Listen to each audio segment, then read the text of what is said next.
भारतात परतल्यावर मुंबईमध्ये जे करार झाले त्यावर उत्तर देणार. सध्या दाओसमधील गुंतवणुकीवर लक्ष. कल्याण डोंबिवलीमध्ये शिंदेची शिवसेना, मनसे आघाडीवर फडणवीसांचा सूचक विधान. केडीएमसीमध्ये शिंदेच्या शिवसेनेसोबत जाण्याबाबत राज ठाकरेंना कल्पना होती. राज ठाकरेंना कल्पना देऊनच राजू पाटील आणि संदीप देशपांडेंच्या श्रीकांत शिंदेसोबत 2 बैठका. सूत्रांची माहिती. शिंदेसोबत जायचं होतं तर आमच्याशी युती का केली? कल्याण डोंबिवलीमध्ये मनसेनं शिंदेंना पाठिंबा दिल्यानंतर संजय राऊतांचा संताप. राज ठाकरेंशी चर्चा करणार.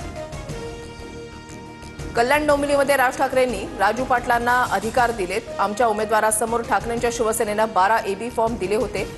प्रकरणाचा इतका अकांड तांडव करण्याची गरज नाही. संदीप देशपांडेंचा राऊतांना उत्तर.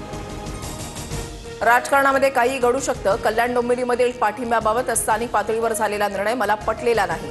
मनसेच्या बाळा नांदगावकरांची नाराजी. एकाच आकड्यामध्ये नगरसेवक निवडून आल्यामुळे मनसे धक्क्यात. त्यातून सावरल्यावर योग्य निर्णय घेतील. भाजपच्या अमित साटम यांनी डिवचलं. मिश्रा नावाची व्यक्ती ठाकरेंना मातोश्रीवर येऊन भेटून गेली. त्यामुळे ठाकरे बंधूंच्या युतीमध्ये दरार. मनसे आता वेगळं होत असल्याचं पाहायला मिळतंय. प्रकाश आंबेडकरांच्या गौप्य स्फोटामुळे खळबळ.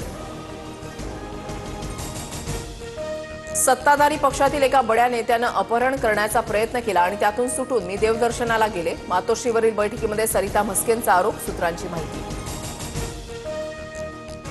100व्या जयंतीनिमित्त बाळासाहेबांच्या पुतळ्याला उद्धव ठाकरेंकडून अभिवादन. महापालिका निकालानंतर बाळासाहेबांच्या जयंतीनिमित्त ठाकरे बंधू आज एकत्र येणार. षण्मुखानंद सभागृहात विशेष कार्यक्रम. महाराष्ट्राच्या प्रगतीसाठी बाळासाहेबांच्या दृष्टिकोनातून मोठी प्रेरणा मिळते. बाळासाहेब ठाकरेंच्या जन्मशताब्दी निमित्त पंतप्रधान मोदींकडून आदरांजली.